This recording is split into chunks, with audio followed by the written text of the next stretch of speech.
Aurore Berger, bonjour. Bonjour. Vous êtes députée des Yvelines, Oui. porte-parole de La République En Marche. C'est le bac. Vous vous souvenez de votre bac, Aurore Oui, Berger? c'était il y a 15 ans. Oui. Je ne sais pas si j'aimerais vraiment repasser les épreuves aujourd'hui, donc je souhaite vraiment bonne chance à ceux qui y passent.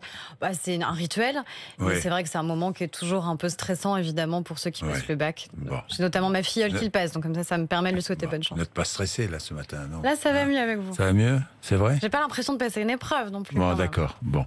Est-ce que l'immigration sera l'un des sujets majeurs de l'élection présidentielle de 2022? Ce sera... Et c'est en fait un des sujets d'importance pour les Français. C'est eux qui nous en parlent, c'est eux qui veulent savoir comment à la fois on va mieux réguler les flux migratoires et comment on fait en sorte pour mieux intégrer, parce que c'est ça le corollaire. Oui. On parle en permanence des flux migratoires, mais ce qui compte, c'est une fois que les personnes sont en France, une fois qu'elles sont accueillies, comment on fait en sorte de bien les intégrer au sein de la société française. C'est pour ça, par exemple, qu'on a doublé par deux, qu'on a doublé le nombre d'heures de cours de français. Attention, parce qu'au bac, là, doublé par là, deux... je crois que ça ne serait pas passé. Votre moyenne baisse. Dites-moi, Aurore Berger, vous dites on va réguler l'immigration, mais ça fait des années que j'entends parler de régulation de l'immigration.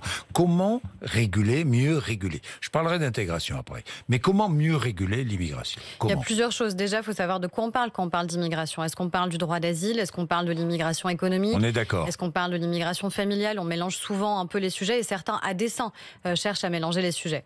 Donc d'abord, il y a la question du droit d'asile. Et là-dessus, c'est évidemment comment on protège nos valeurs, mais comment on fait en sorte que le droit d'asile ne soit pas dévoyé, parce qu'on sait aujourd'hui qu'il y a beaucoup de gens qui arrivent en France, qui font une demande de droit d'asile, alors qu'ils savent pertinemment qu'ils ne pourront pas en bénéficier. C'est notamment le cas des personnes qui sont des ressortissants albanais ou géorgiens. Et donc là, c'est évidemment faire en sorte d'avoir une politique extrêmement claire et extrêmement ferme sur le droit d'asile, parce que si on veut le préserver, si on veut faire en sorte de continuer à accueillir ceux qui méritent de l'être, il faut être très ferme. Quand on dépose une demande d'asile, on attend longtemps. C'est pour ça qu'on a... C'est pour ça, qu'on a augmenté les budgets. Vous voulez réduire à 6 mois? Exactement, on a voté cette loi, il faut faire en sorte maintenant qu'elle puisse s'appliquer. Mais pour l'instant, il n'y a pas d'application. Non, on a voté cette loi. Vous vous souvenez des débats qu'on a eu au moment de cette loi? Moi, je me souviens qu'elle aussi... fonctionne mal, cette loi. Moi, j'ai lu ça dans la bouche de Christophe Castaner. Alors, moi, je pense qu'il faut évidemment qu'on réussisse à la faire appliquer. Il y a ce qu'on vote et il y a ensuite comment c'est appliqué. Exactement. Moi, je me souviens aussi des débats qu'on a eus dans le premier projet de loi de finances, le budget. On a augmenté justement la question du budget pour la question migratoire. Parce que si on veut justement bien réguler, si on veut justement faire en sorte de réduire les délais du droit d'asile, il faut que l'OFPRA, il faut que ceux qui instruisent les demandes aient les moyens de le faire. Donc on a augmenter de manière importante les budgets, plus 26% d'augmentation des budgets, pour permettre de faire baisser la pression sur le droit d'asile et donc, encore une fois, d'accueillir ceux qui méritent d'être accueillis. Et pas les autres. Et évidemment, il y a tout l'enjeu des passeurs. On a démantelé, rien que l'année dernière, 321 réseaux de passeurs, c'est-à-dire des gens qui sont des criminels, qui font de l'argent sur le dos de ceux qui fuient, soit pour des raisons économiques, soit surtout pour des raisons de persécution. Et ça, c'est inacceptable. Et c'est là-dessus qu'il faut évidemment mettre le paquet. Et puis il faut mettre le paquet aussi sur les déboutés du droit d'asile. Bien sûr. Qui se retrouvent bien pour souvent. Pour des reconduites effectives à la frontière. Qui se retrouvent bien souvent dans nos villes ou nos villages, qui ne sont pas reconduits. Pourquoi? Parce qu'on n'a pas d'accord avec certains pays. Parce qu'on ne met pas suffisamment de moyens peut-être pour les reconduire. Alors, deux réponses. La première, encore une fois, dans cette loi Asile et Immigration qu'on a votée, il y avait la possibilité d'augmenter les délais de rétention. Ça avait créé un grand débat. Pourquoi vous augmentez les délais? Tout simplement parce que, comme vous le dites, on n'avait pas forcément les accords des pays concernés pour renvoyer chez eux ceux qui étaient déboutés du droit d'asile, parce que c'est incompréhensible pour les Français. C'est-à-dire, si on met en place des règles et qu'elles ne sont pas respectées, qu'elles ne sont pas effectives, ça n'a aucun sens de les avoir. On ne sait pas. Si vous faites mieux qu'il y a 2 ans ou 3 ans, on ne sait pas. On sait qu'on a 30 000 reconduites effectives à la frontière, que ça a augmenté par rapport à 2016 de manière importante. Ça a un peu augmenté. Mais ça a augmenté. Donc ça veut dire qu'on arrive progressivement à réduire les délais d'instruction du droit d'asile, qu'on arrive à avoir des reconduites effectives à la frontière et qu'on arrive évidemment à bien distinguer les situations. Vous avez raison, mais parallèlement, les demandes d'asile sont en forte progression en France. Et c'est ce que je vous disais. Plus 22% l'année dernière. Les Géorgiens, alors qu'en Europe, on est à moins 10%. Pourquoi est-ce qu'en France, Pourquoi veut-on venir en France quand on est immigré? Il y a plusieurs raisons. Candidat à l'immigration, pourquoi? Il y a plusieurs raisons. Et déjà, il y a une tradition de notre pays en termes d'accueil. Il y avait aussi la question des délais, parce qu'on sait qu'en France, on va mettre plus de temps à instruire votre dossier, et donc vous allez rester plus longtemps sur le... Qu'on va pouvoir essayer de s'en sortir en restant et essayer de rester en France. Ça n'est qu'un jeu perdant-perdant, parce qu'on fait rester sur notre sol des gens plus longtemps, dont on sait qu'ils n'ont pas vocation à rester, mais le temps qu'ils restent, eh bien, évidemment, ils commencent à avoir un lien avec notre pays, ils commencent parfois à avoir un travail, ils commencent parfois à créer aussi des liens affectifs, et donc c'est d'autant plus difficile, douloureux, inefficace ensuite de les reconduire à la frontière. C'est pour ça que l'urgence absolue, c'est vraiment de faire en sorte de préserver le droit d'asile en ne le dévoyant pas, et donc de réduire considérablement les délais d'instruction. Alors parallèlement à cela, on se demande à quoi servent les quotas d'immigration. Vous êtes favorable à des quotas d'immigration économique, par exemple? Déjà, sur le droit d'asile, clairement, la réponse est non. Là, non. Non, mais attendez, parce qu'il y a des gens qui vous diraient il faut des quotas partout. Sur le droit d'asile, à partir du moment où c'est des gens qui fuient des persécutions illégales... Vous dites non, il n'y aura jamais de quotas sur le droit d'asile. En tout cas, avec nous au pouvoir, non, il n'y aura jamais de quotas sur le droit d'asile. Ce serait inacceptable. Par contre, moi, je pense qu'il ne faut pas avoir peur des mots. On a demandé et on souhaite avoir un débat chaque année au sein de l'Assemblée nationale. Il y aura un débat en septembre. Exactement, sur la question de l'immigration. Si on commence, avant même le débat, à se dire attention, il ne faut pas qu'on utilise tel mot parce qu'on aurait peur de son utilisation, notamment le mot quota, dans ces cas-là, ce débat ne sert à rien. Donc on peut avoir le droit d'ouvrir le débat en disant est-ce que ce serait légitime ou pas ? Moi, je pense qu'on peut ouvrir le débat déjà. Non, mais ouvrir le débat, ça veut dire sur quoi ? Sur l'immigration économique, peut-être. Ce débat qui pourrait conduire à quoi ? Mais peut-être que sur l'immigration économique, des quotas pourraient être efficaces pour permettre à ceux qui souhaitent venir en France de savoir s'ils pourront y être accueillis, s'il y aura un débouché pour venir, parce qu'il y aura un travail à la clé, parce qu'il y a une logique à continuer à faire venir des gens. Ceux qui vous disent il faut une immigration zéro, j'entendais le Front National qui répétait à l'envi évidemment que les Français ne voulaient plus aucune forme d'immigration. C'est un leurre, on sait très bien que des gens vont continuer à venir dans notre pays pour des raisons d'immigration familiale déjà, de regroupement familial. Quota pour une immigration économique, on est bien d'accord. Pourquoi pas? Qui représente quoi? 12% à peu près. À peu près, c'est pas énorme. Non, c'est pas énorme. Est-ce que vous êtes favorable à des quotas pour l'immigration familiale? Déjà, il y a un droit qui existe dans le droit européen. C'est vrai que ça a été limité, l'immigration familiale, mais tout de même. Ça a été limité, mais vous avez un droit qui est un droit européen à la reconstitution de votre famille. Il y a des traités que la France a signés. Moi, je ne sais pas séparer un père et une mère de leurs enfants. Je dis ça parce que le Danemark, par exemple, a décidé de ne pas appliquer certains traités. Eh bien, de contrôler son immigration familiale. Mais nous, on contrôle évidemment notre immigration. Oui, nous sommes. Mais il faut à un moment, faut dire les choses. On ne fait pas n'importe quoi en France. N'importe qui n'entre pas sur notre territoire. Pas de quota sur ce. Moi, je ne sais pas dire que telle mère a le droit de rejoindre ses enfants, que tel père, lui, n'a pas le droit, parce que tout d'un coup, vous avez atteint un quota. Je ne sais pas gérer comme ça en matière migratoire. Je pense qu'il faut être très ferme sur l'immigration, mais il faut être ferme en deux matières. Il faut être ferme sur nos valeurs et donc permettre que le droit d'asile continue à exister, et ferme aussi sur le respect de nos frontières. Et quant aux étudiants étrangers, déjà leur coût. On a changé les choses, encore une fois. Là, ça coûte de plus en plus cher pour un étudiant étranger. Oui, mais c'est assez légitime. Étudier en France. Si vos enfants demain partent étudier dans d'autres pays, notamment aux États-Unis ou au Canada, je pense que ce ne sera pas quelques centaines d'euros. Limiter. Et donc, je pense que c'est légitime de dire que les étudiants étrangers qui veulent venir en France puissent contribuer plus que les étudiants français. Ça veut dire qu'on va continuer à les accueillir. Ça veut dire qu'ils ne paieront pas la totalité des études. On ne leur demandera pas de débourser 10 000 euros ou plus par an, mais de contribuer, comme n'importe quel étudiant français pourrait contribuer si demain il étudiait hors Union européenne, par exemple. Avant de parler des municipales, je voudrais parler des baisses d'impôts. Les baisses d'impôts qui ciblent les foyers les plus modestes. Oui, classe moyenne. On est bien d'accord.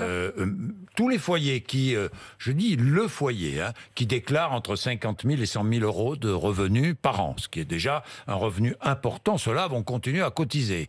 Tous les Français vont continuer. Non, mais comprenez ce que je veux dire. D'abord, ils vont payer toujours autant d'impôts, sinon plus, et ils vont continuer à cotiser. Plus la taxe d'habitation, par exemple. Oui. Mais attendez, c'est pas négligeable. 2023. C'est pas négligeable quand vous avez 500, 600, 700 euros par mois. Non, déjà, ça n'a pas été repoussé. Parce que si vous vous souvenez de notre campagne présidentielle, on avait dit qu'on allait exonérer de taxe d'habitation 80% des Français. Et là, on a pris un engagement supplémentaire par rapport à notre engagement présidentiel, qui est de dire 100%. non, on va aller jusqu'à 100%, parce que si un impôt est injuste, il l'est pour tout le monde. Alors, ce que je dis cotiser, pourquoi? Parce que cotiser pour le chômage, évidemment, comme tout le monde. Sauf que ces cadres-là cotisent beaucoup pour le chômage. Et que va-t-il se passer, si j'ai bien compris? Ils seront moins bien indemnisés s'ils tombent au chômage. Pour les très hauts revenus. Pour les très hauts revenus. Donc, c'est pas ceux qui sont environ à 50 000 euros. C'est-à-dire qu'aujourd'hui, on a un plafond aux environs de 6 000, à peu près, 6 000 euros, un peu plus de 6 000 euros. Vous allez baisser ce plafond. On va baisser un peu ce plafond pour une raison assez simple. Baisser un peu, c'est-à-dire? C'est pas totalement défini parce que c'est aussi une négociation qui va se terminer sur la question de l'assurance chômage et qui définira les plafonds. C'est l'État qui décide là. Alors, c'est pas, en tout cas, ce sera pas au Parlement. Que les partenaires sociaux se sont pas mis d'accord, c'est l'État qui décide. J'aurais préféré qu'ils se mettent d'accord et que la négociation puisse exister. Vous allez devoir décider. Pourquoi on dit qu'il faut un peu baisser le plafond pour les cadres, pour vraiment les plus hauts revenus? C'est pas la personne qui gagne 3 ou 4 000 euros qui sera concernée, puisque le plafond, il était aujourd'hui vers un peu plus de 6 000 euros et il sera peut-être environ à 5 000 euros. Mais c'est en train d'être négocié par mois. C'est de dire 5 000 euros par mois, le plafond. À peu près. Aujourd'hui, on a des cadres qui restent le moins longtemps au chômage. Les cadres qui sont au chômage sont ceux qui, en général, restent le moins longtemps au chômage. Et donc, il y a un intérêt à encourager la reprise d'une activité pour que, justement, il ne reste pas trop longtemps et qu'il n'y ait pas un décrochage en la matière. Tout l'enjeu, quand vous réformez la question de l'assurance chômage, c'est lutter contre l'abus des contrats courts. C'est ce qu'on va faire au niveau d'un certain nombre d'entreprises, avec des bonus-malus. Oui, mais attendez, dans quelques branches, Attendez, dans les branches qui sont aussi essentielles. Et moi, je pense que c'est important d'envoyer un signal très clair, c'est de dire pas de recours abusif au contrat court. J'entends déjà le petit patron dans certaines branches qui dit mais moi j'ai un gros contrat qui arrive, je suis obligé d'embaucher sur une période déterminée. On parle de recours un contrat abusif. On ne parle pas de votre chef d'entreprise, de votre TPE qui tout d'un coup a un afflux de commandes et qui là est obligé d'embaucher sur un contrat pendant 3 mois, pendant 6 mois. Celui-là ne sera pas pénalisé. Non, la question c'est le recours abusif, massif, systématique au contrat court. C'est normal à un moment qu'il y a une forme de bonus-malus pour les entreprises qui jouent le jeu ou qui ne jouent pas le jeu. Et sur la question de l'assurance chômage, c'est comment on fait en sorte que le travail paye toujours mieux que l'inactivité. Et surtout, notre responsabilité, c'est comment on fait en sorte que les gens restent le moins possible au chômage. Comment on fait en sorte de faire des économies aussi Mais ce n'est pas juste une question d'économie. C'est aussi une question d'économie. Mais vous savez très bien que quand vous êtes au chômage et que vous restez sur une longue période au chômage, c'est de plus en plus difficile, évidemment, de retrouver une activité. Et notre responsabilité, c'est de faire en sorte de former les gens qui sont au chômage, notamment les chômeurs de longue durée, pour qu'ils puissent y revenir le plus rapidement possible, parce que souvent, ils décrochent. Il n'y a aucune raison que les Français décrochent en restant comme ça au chômage. Notre enjeu, c'est de les ramener vers l'activité. Le chômage, il est à son plus bas niveau depuis 10 ans. C'est quand même une bonne nouvelle. Il faut continuer à le faire baisser. Est-ce que les conditions d'entrée avant d'être indemnisées vont être durcies, franchement? Je ne sais pas s'il faut honnêtement les durcir. Moi, je crois qu'on a déjà. Elles vont être durcies, d'après ce que je crois comprendre. On verra. Encore une fois, mais parce que tout n'est pas encore définitif. Non, parce que tout n'est pas encore définitif en la matière. Et puis c'est pas le Parlement. Vous pouvez pas me dire si ça va être durci ou pas. C'est pas le Parlement qui va décider. Moi, je pense qu'il y a une règle claire. Il faut encore une fois que le travail paye mieux que l'inactivité. Parce que c'est incompréhensible pour les Français que vous puissiez gagner plus en étant en inactivité qu'en étant en train de travailler. Parce que parfois, quand vous reprenez une activité, vous n'y avez pas intérêt parce qu'il y a un problème de garde d'enfants. Donc c'est pour ça qu'on a augmenté, par exemple, les frais de charge, les frais de garde pour les enfants, notamment pour les familles monoparentales. Parce que vous avez la question des transports, etc., etc. Et que tout ce qui s'ajoute dans la reprise d'emploi, parfois, ça peut être désincitatif par rapport au fait de rester en inactivité. Aurore Berger, parlons des municipales, puisque vous êtes porte-parole de La République En Marche. 20 à 30 candidats présentés aujourd'hui. Tout à fait. Dans quelle ville? Non, mais vous ne serez pas aujourd'hui. Vous n'êtes pas venu ici pour rien me dire. Ce sera à 13h que vous aurez la liste. D'accord, mais l'idée, c'est d'avoir une représentativité. Mais il y aura toutes les villes, parce que La République En Marche a vocation à se présenter dans le maximum de villes de France. Ça va être des villes qui vont être de taille importante, comme des villes de taille petite. Par exemple, villes de taille importante, lesquelles? Non, mais vous le verrez dans quelques... Vous le verrez dans quelques heures. Vous êtes venu là pour me dire 2-3 trucs, quand même. Je suis là pour venir vous dire des choses. Mais je suis ravie d'être là pour vous dire des choses. Moi, ce que je peux vous dire, c'est qu'on va investir. On est le premier parti de France à le faire et à investir nos candidats. Il y aura une vingtaine de candidats qui seront investis dès ce matin. Vous Martine verrez. Vassal à Marseille. Je ne crois pas que Martine Vassal sera investie ce matin et je ne sais pas si elle le sera. C'est une commission nationale d'investiture qui décide. Moi, je n'en fais pas partie. Est-ce qu'il y aura un candidat à La République En Marche à Bordeaux, à Toulouse, à Nice? Je vous pose la question, franchement. Eh bien, vous verrez. Non, mais attendez, toutes les villes. Répondez-moi, c'est décidé. Non, déjà, tout n'est pas acté, tout n'est pas décidé. Moi, ce que je sais, c'est qu'il y a un certain nombre de villes dans lesquelles on va travailler avec des maires qui sont sortants parce qu'on est en phase sur les valeurs. Par exemple, lesquelles? Alors, vous pouvez me dire, là, les maires qui sont sortants, dans quelle ville allez-vous travailler? Non, c'est pas à moi de vous le dire. Non, c'est pas à moi de vous le dire. Je comprends pas pourquoi vous acceptez une invitation en venant me dire, mais c'est pas à moi de vous le dire. J'avais dit clairement que c'était pas à moi qui pourrait vous répondre sur le sujet. Bon, bah oui. Donc, ça sert à rien. Moi, ce que je peux vous dire, c'est à un moment qu'il y a des principes clairs qui ont été mis en place. Il y a une vingtaine de candidats qui sont investis. Il y a une charte qui a été publiée et qui permet aussi de voir sur quelles valeurs et sur quelle base nos candidats sont investis. Parce qu'on n'investit pas pour le plaisir d'investir des candidats. Je ne vais pas vous appeler Madame Non, quand même. Je ne vais pas. Non. Paris, alors. Paris. Il y aura une primaire ou pas? Il y aura une primaire ou pas? Non, il n'y aura pas de primaire. Il n'y aura pas de primaire à Paris. Non. Mais parce qu'on a mis en place des règles qui sont claires. Je vous dis ça parce qu'il y a une demande. Il y a une demande de quelques-uns. Mais vous savez, il y a le bac qu'on passe ce matin. C'est comme si on disait aux candidats, vous deviez passer philo, finalement vous avez passé les maths parce que certains ont décidé qu'ils préféraient passer les maths que la philo. C'est la même chose.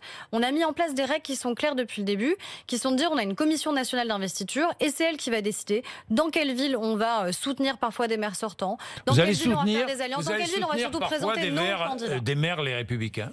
C'est possible? On ne va pas soutenir des maires les républicains, on va soutenir des maires qui partagent nos valeurs et avec lesquels on peut travailler ensemble. Mais qui sont les républicains, qui ont été élus avec l'étiquette les républicains, on est bien d'accord. C'est possible, mais comme ce sera possible aussi avec des maires qui viennent peut-être du Angers, par exemple, Parti socialiste, évidemment. Mais on l'a toujours dit. De toute façon, pour rejoindre la République en marche, il faut bien venir de quelque part, donc c'est assez légitime. Qui avait été nourri